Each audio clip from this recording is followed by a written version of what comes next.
कळे आकळे रूप ते ज्ञान होता, तेथे आटली सर्व साक्षी अवस्था। मनी उन्मनी शब्द कुंठित राहे, तो गे तोचितो राम सर्वत्र पाहे। गुरुकृपेने हे परमात्म स्वरूपाचे ज्ञान झाले, म्हणजे त्याचे स्वरूप कळते आणि त्याचे आकलन होते।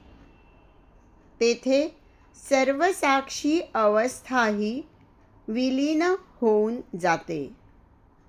मन उन्मन होऊन जाते आणि शब्द कुंठित होतात। मग एका त्या परमात्म्याखेरीज काहीच दिसत नाही।